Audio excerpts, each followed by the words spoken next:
우리가 어떤 사람을 통해서 우리의 모습에 대해서 좋지 않는 평가를 받게 된다면 아마도 마음이 흔들리게 되고 삶에 대한 의미를 잃어버릴 수도 있을 것입니다. 어떤 사람이 어떤 시선으로 우리를 바라보느냐에 따라서 우리가 힘을 얻기도 하고 낭망하기도 하는 것 같습니다.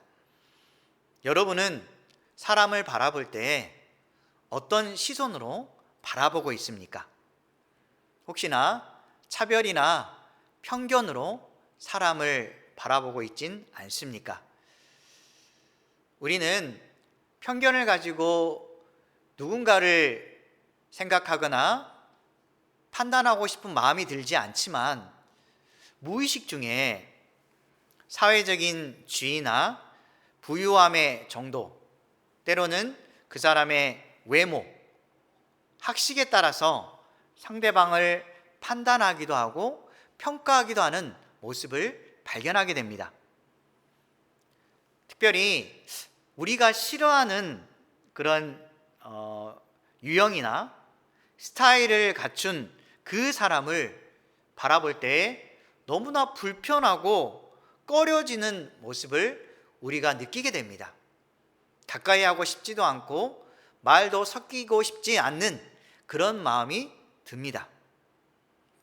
오늘 말씀에 등장하는 바리새인과 서기관들이 있는데 그들은 예수님을 편견을 가지고 바라봅니다. 그리고 예수님에 대한 모습에 대해서 좋지 않는 말과 생각을 가지게 됩니다.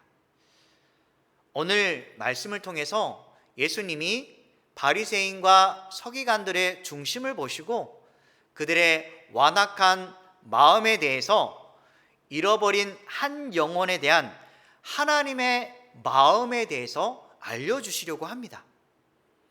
예수님께서 말씀하시는 목자 되시는 하나님의 마음은 어떤 것인지 오늘 말씀을 통해서 나눠보도록 하겠습니다.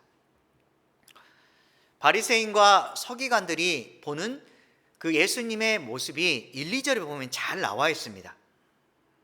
여기 모든 세리와 바리새인들이 나오는데 특별히 세리와 죄인들이 예수님의 말씀을 들으려고 예수님께 가까이 나옵니다.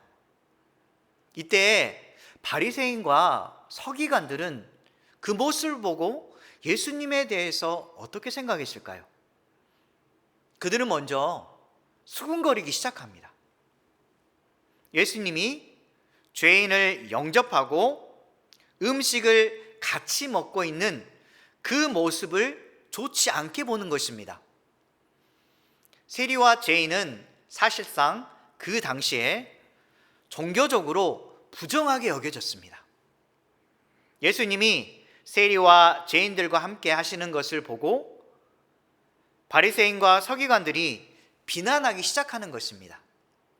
더러운 것은 가까이 하지도 말라라는 하나님의 말씀을 그들이 기억하면서 예수님은 하나님 보시기에 악하고 더러운 자들과 사귄다라고 그들 나름대로 예수님을 평가하고 있는 것입니다.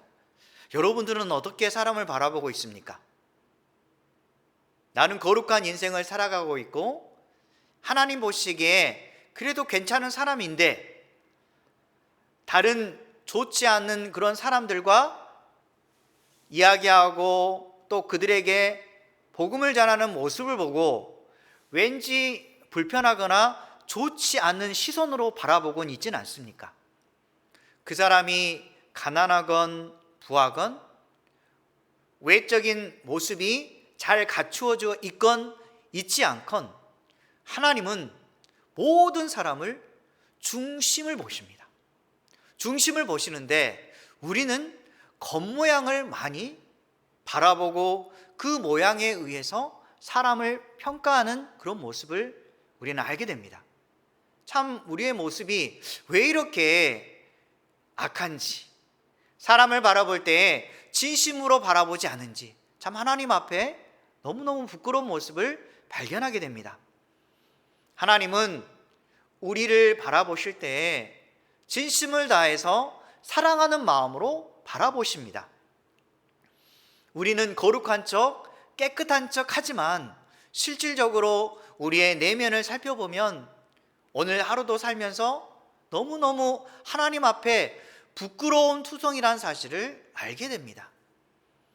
어떤 생각을 가졌을 때 그 생각대로 되지 않았을 때 실망하고 또 탓하기도 하고 또한 일이 이루어지지 않는 것에 대해서 상황과 환경을 비판하고 또 나의 뜻대로 받아주지 않는 그 사람에 대해서 내 나름대로 비판하는 그런 모습을 가집니다. 이러한 작은 죄로부터 시작해서 실질적으로 부도덕한 여러 가지 모습을 우리는 발견하게 됩니다. 부끄러운 모습 그대로 하나님은 우리를 바라보시고 그대로 용납해 주시는 모습을 우리는 알 수가 있습니다. 우리는 작은 티끌도 주변 사람을 바라볼 때 판단하면서 그 사람을 정죄하는데 하나님은 우리의 그 깊고 여러 가지 모든 죄들을 용납하시면서 용서하시는 모습을 우리가 보게 됩니다. 그리고 끝까지 참으시고 기다려주시는 그 하나님의 사랑, 그에 비하면 우리는 아무것도 아닙니다. 다른 사람들을 얼마나 사랑해주고 있고 이해해주고 있고 용납해주고 있습니까? 있는 모습 그대로 그 사람을 대해주고 있습니까? 우리는 주님의 마음을 알아야 됩니다. 사랑으로 대해주시고 모든 것에 대해서 기다려주시는 그 하나님의 마음, 우리도 그 마음을 가지고 사람을 바라봐야 되진 않을까요?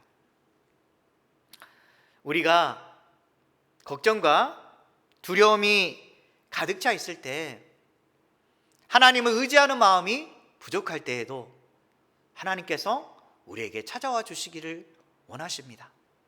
하나님은 우리의 마음을 열고 들어갈 틈새를 찾고 계십니다.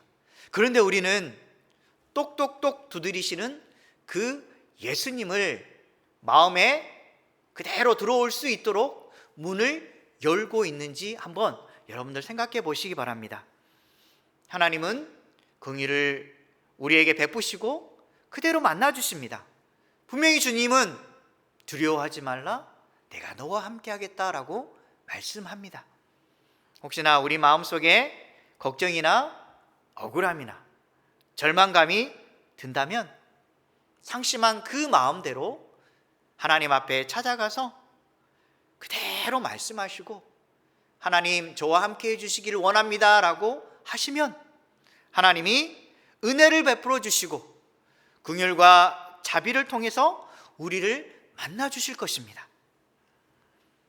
여리고성에 한 길가에 앉아있는 구거라는 맹인이 있었습니다. 그가 예수님에 대한 소문을 들었습니다.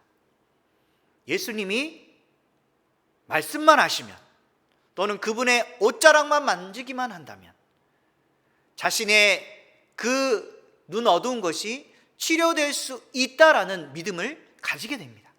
그래서 항상 그는 삶에서 기대한 게 있습니다. 그것은 예수님이 자신의 앉아있는 곳을 지나가기를 원했던 것입니다. 그래서 그가 그분을 만나서 그분이 자신의 고통을 치료해주고 보통 사람들처럼 살아가고 싶은 그런 마음의 소원이 있었습니다. 참 어찌 보면 우리에 비하면 그에게 있어서는 눈을 뜨기를 원하는 것 단지 하나 소원을 가지고 있습니다. 그런데 우리는 그것보다 훨씬 더 큰 많은 것들을 하나님께 원하지는 않고 있습니까? 하지만 그는 자신이 바라는 그 소망을 담고 주님을 기다립니다. 주님이 만나주기를 원하는 마음으로 하루하루를 늘 예수님만 바라보고 살았던 것입니다. 그때 놀라운 일이 벌어집니다. 바로 그 순간 예수님께서 지나치고 있는 것입니다. 그는 볼 수 없지만 사람들의 외치는 소리를 통해서 예수님의 그 지나가는 모습을 알게 되는 것입니다. 그는 어떻게 했을까요?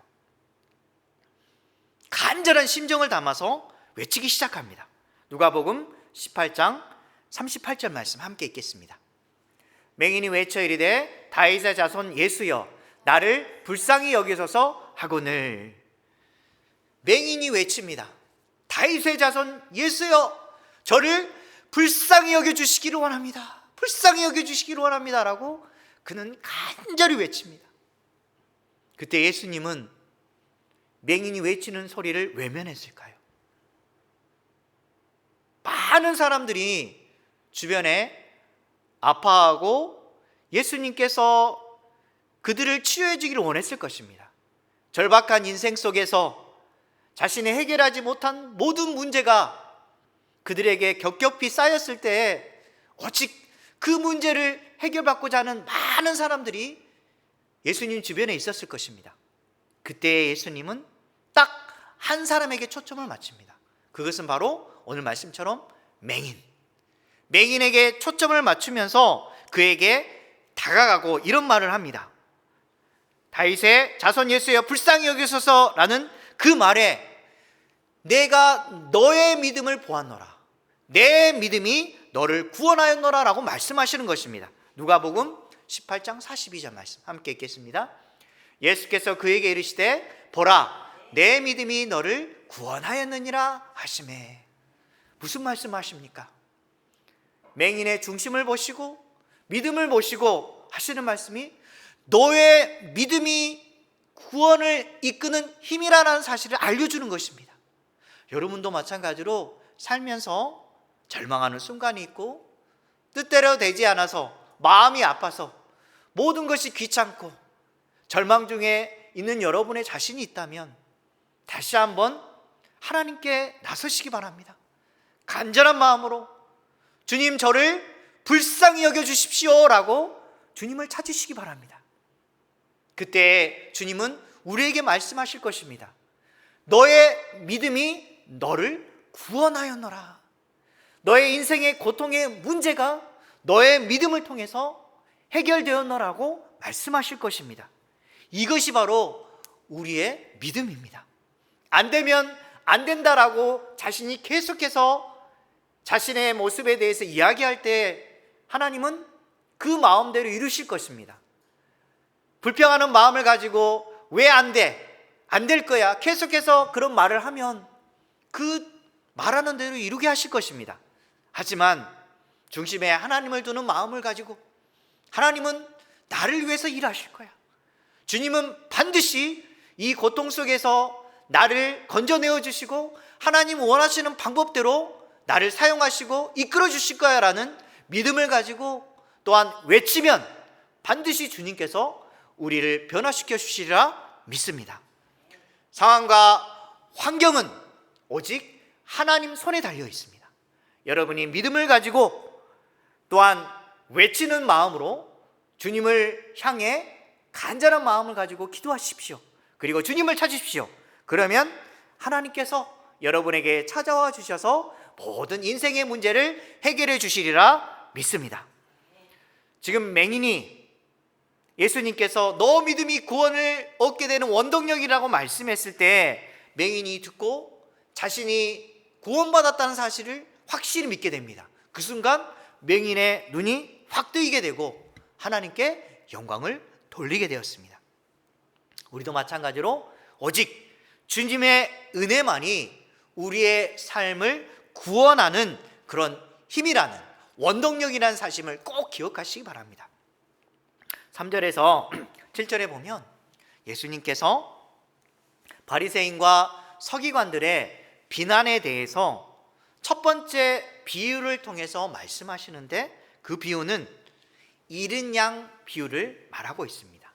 잃은 양 100마리를 가진 사람이 그 중에 하나를 잃어버립니다. 그런데 너무 놀라운 것은 양 99마리를 들에 두고 한 마리를 찾을 때까지 계속해서 찾아다닙니다. 한 마리를 찾는 일에 온갖 전심을 다해서 마음을 쏟고 또한 행동을 하고 너무너무 열심히 그 영혼을 사랑하는 마음으로 찾아 나서는 겁니다. 여러분은 이것에 대해서 어떻게 생각합니까? 지금 99마리가 있는데 이 99마리를 더 소중히 여기고 한 마리는 그래도 없어도 되지 않나라는 심정으로 그것에 집중하리라고 생각됩니다. 그런데 너무 놀라운 것은 주님은 경제적인 원리를 따지지 않습니다. 주님의 눈에는 잃어버린 한 마리 양이 너무너무 소중한 것입니다. 잃어버린 그 양을 찾고 싶은 간절한 마음을 우리에게 보여주고 있습니다.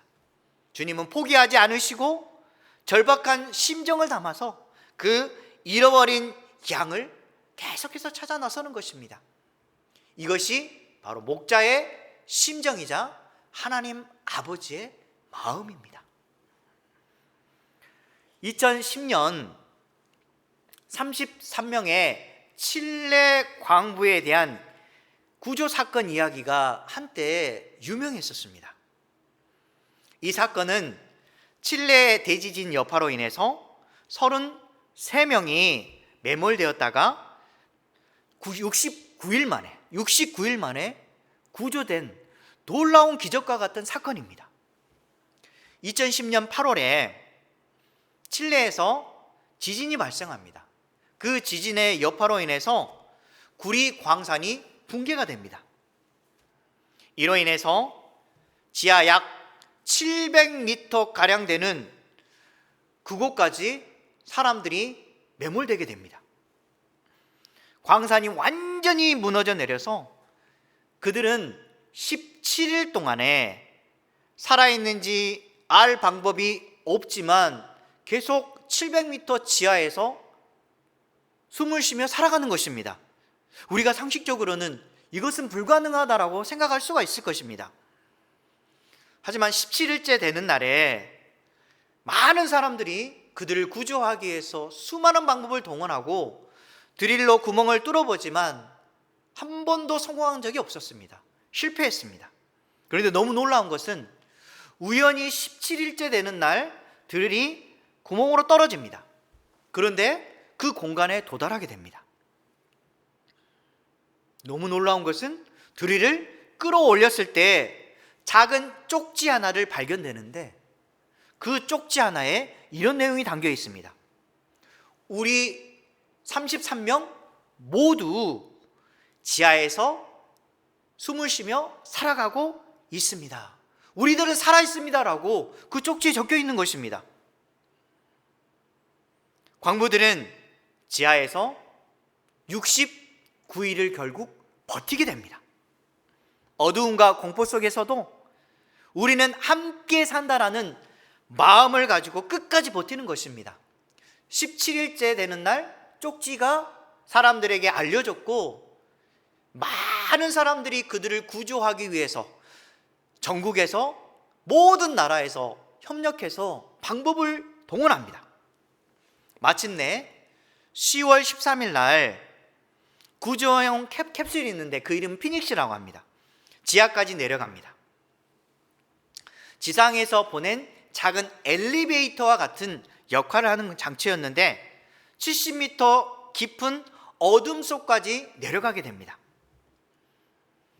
첫 번째 나오는 사람부터 시작해서 33번째 광부에 이르기까지 한 명도 잃지 않고 모두 구조가 되었습니다.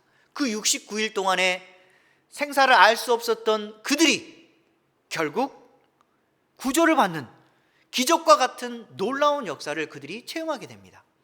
사람들이 33명을 보고 그들에게 다시 태어난 사람들이라고 말을 합니다. 그리고 환영합니다. 그래서 이 사건을 칠레의 기적이라고 모든 사람들이 말을 했습니다. 주변에 있는 사람들이 그들에게 묻습니다. 이런 질문을 합니다. 지하에서 무엇이 가장 큰 도움이 되었습니까? 라고 사람들이 질문합니다. 그러자 그들이 답변합니다. 유명한 말이 있습니다.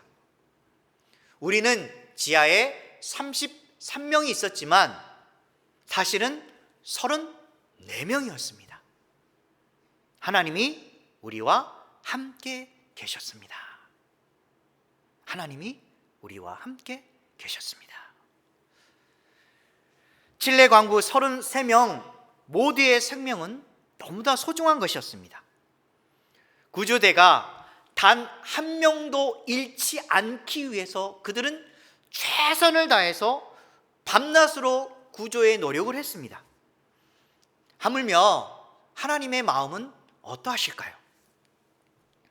한 영혼을 귀하게 여기시고 하나님 포기하지 않으십니다.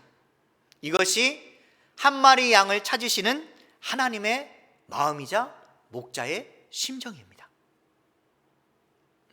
오늘 말씀에 양을 찾은 후에 목자는 너무너무 즐거워서 그 잃어버린 양을 어깨에 메고서 집으로 돌아옵니다. 그리고 친구들과 이웃들을 불러서 잔치를 열기 시작합니다. 이런 말을 합니다. 나와 함께 즐기자. 나의 잃은 양을 찾아내오너라. 이렇게 말하면서 너무너무 기뻐하면서 잔치를 벌이는 것입니다. 여러분은 이런 하나님의 마음을 아십니까? 한 영혼을 소중히 여기는 하나님의 마음. 그리고 양인 우리는 하나님의 마음에 대해서 얼마나 알고 있습니까? 하나님의 음성에 대해서 귀를 기울이고 있습니까? 항상 우리는 하나님의 음성에 주파수를 맞춰야 됩니다. 요한복음 10장 27절 말씀 함께 읽겠습니다. 내 양은 내 음성을 들으며 나는 그들을 알며 그들은 나를 따르느니라. 그렇습니다. 우리를 끝까지 책임져 주시고 포기하지 않으시는 그 하나님 아버지, 우리를 늘 찾으시는 주님의 목소리를 듣고 그대로 따라가시기 바랍니다. 그리야 했을 때 하나님께서 믿음대로 살아가는 우리 인생을 보시고 우리를 책임져 주시며 우리에게 좋은 것들로 채워주십니다. 요한복음 15장 7절 말씀 함께 읽겠습니다.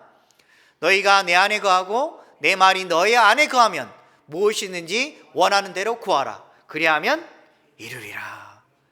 우리가 주님 안에 거하고 주님의 뜻을 따르면 지금 잠시 동안은 힘들지 모르고 뜻대로 되지 않아서 너무너무 눈물까지 나고 고통스럽지만 주님을 바라보고 끝까지 참고 인내하는 그 사람에게 주님이 함께 해주시고 네가 원하는 것을 내가 들어주겠다라고 말씀합니다.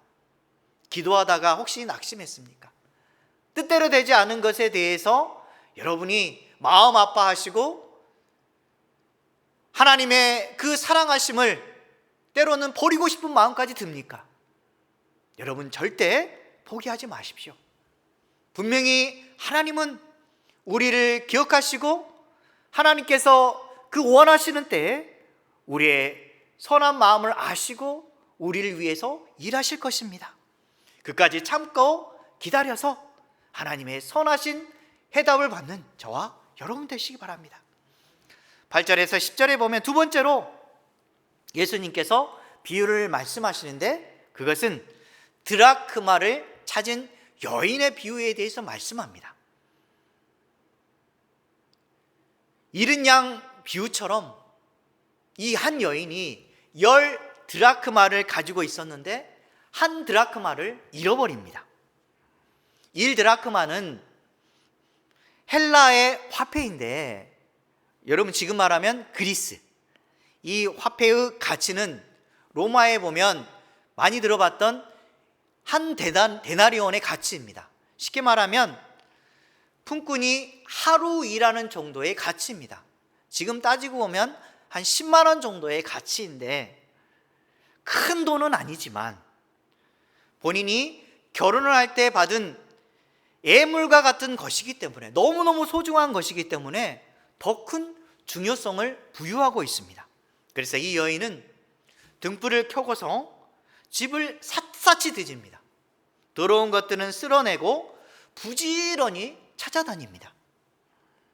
잃어버린 돈을 찾은 후에 친구들과 이웃들을 또한 부릅니다. 그런데 우리가 경제적인 가치를 생각해 보면 한 드라크마는 10만 원 정도밖에 되지 않아서 잔치를 베풀고 그러면 아마도 잔치비가 더 들 것입니다. 그러면 이렇게 할 필요가 없다라고 생각할 것입니다. 왜 이렇게까지 이 여인과 잃어버린 양의 목자와 같이 그렇게 행동할까요? 도저히 이해되지 않지만 이것이 바로 돈의 가치보다 잃어버렸다 찾아내는 그 가치를 더 소중히 여기시는 하나님의 마음이 담겨 있기 때문입니다. 하나님은 작은 것 하나라도 너무너무 소중하게 여기십니다. 예수님을 한번 생각해 보시기 바랍니다. 예수님은 잃어버린 한 영혼을 구원하시기 위해서 인간의 몸을 입고 이 세상에 오셨습니다. 그분이 소중히 여기는 그 잃어버린 한 영혼을 진심으로 찾고자 하는 마음이 있었던 것입니다. 그래서 자신을 내어주시고 십자가에 못 박혀 돌아가시고 죽기까지 한 영혼을 사랑했던 것입니다. 구원의 선물을 받은 우리는 그분의 사랑에 보답하기 위해서 과연 무엇을 해야 될까요? 우리는 어떤 삶을 살아야 될까요? 마가복음 16장 15절은 말씀합니다. 함께 읽겠습니다. 또 이르시되 너희는 온 천하에 다니며 만민에게 복음을 전파하라. 만민에게 복음을 전파하는 것이 주님의 은혜를 갚는 방법입니다. 귀하게 여김을 받은 한 영혼을 소중히 여기시고 복음을 전파해서 하나님의 은혜의 삶에 감사하는 오늘 하루가 되시기 바랍니다.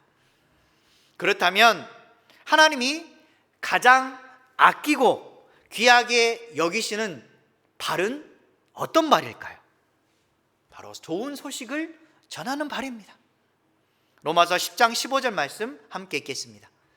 보내심을 받지 아니하였으면 어찌 전파하리요? 기록된 바 아름답도다. 좋은 소식을 전하는 자들의 발이여 함과 같으니라. 하나님은 너무너무 예쁘고 잘생긴 발을 더 사랑하는 것이 아니라 외적인 모습이 잘 갖추어져서 떵떵거리고 사는 그런 인간의 모습이 아니라 아름다운 소식을 전하는 부르트고 깨어진 그 귀한 발을 더 소중하게 여기십니다. 여러분이 하나님 앞에 진심으로 사랑받는 복음을 전하는 아름다운 발이 되어서 주님의 기쁨이 되는 저와 여러분 되시기 바랍니다. 말씀을 정리하도록 하겠습니다. 예수님의 시선은 겉모습만 그럴싸하게 보이는 위선자에게 있지 않습니다. 오히려 세리와 죄인과 같은 잃어버린 양에게 시선이 가 있습니다.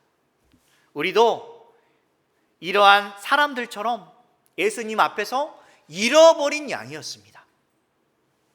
즉 주님께서 우리를 찾으시고 한 마리 양처럼 어깨에 메시고 우리를 늘 함께 동행하시면서 책임져 주시는 목자의 역할을 하시는 하나님이십니다. 나 같은 죄인을 찾아와서 만나주시고 우리를 하나님의 사랑 가운데 이끌어 주시고 이 자리까지 오게 하신 그 하나님의 사랑, 우리가 무엇으로 갚을 수 있을까요? 우리는 늘 하나님을 가까이 하며 기도하며 예배하면서 감사하는 인생을 살아야 되겠습니다. 하나님은 모든 사람을 구원하시기를 원하십니다. 먼저 믿는 우리에게 생명을 전하라고 사명을 주셨습니다. 생명을 살리는 그 사명에 대해서 세상은 분명히 환영하지 않을 것입니다. 하지만 우리는 세상의 관점으로 봤을 때 아무리 어리석고 힘들어 보일지라도 그 자리가 영광의 자리라는 사실을 꼭 기억하시기 바랍니다. 내가 복음을 전하기 위해서 그 자리에 섰을 때 한 영혼의 거절함을 받더라도 내가 복음을 전함으로 말미암아 주님의 아름다운 소식을 전했다라는 그 뿌듯함이 늘 삶 가운데 함께하기를 바랍니다. 저는 목회자로서 말씀으로 복음을 증거하고 전도합니다.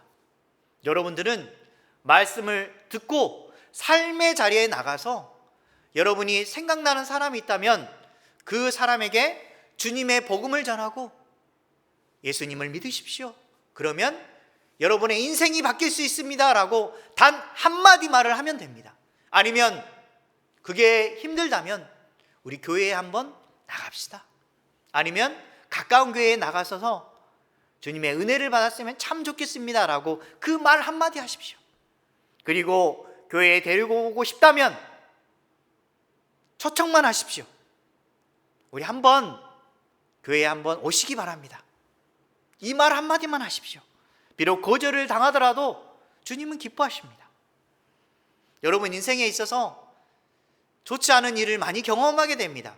거절을 받기도 하고 또한 일에 대해서 실패하기도 합니다. 오늘 맹인의 모습처럼 내가 넘어지더라도 그 넘어지는 그 순간에 나를 불쌍히 여겨주십시오 라고 주님을 부르시기 바랍니다. 그리고 포기하지 않으시고 우리를 찾으시는 주님의 목소리에 귀를 기울이시고 귀하게 여금을 받는 자로서 한 영혼의 생명을 위해서 복음을 증거하는 아름다운 발이 되시기 바랍니다. 오늘도 그리하여서 그분의 마음을 기쁘게 해드리는 저와 여러분 되시기를 주님의 이름으로 간절히 축원합니다.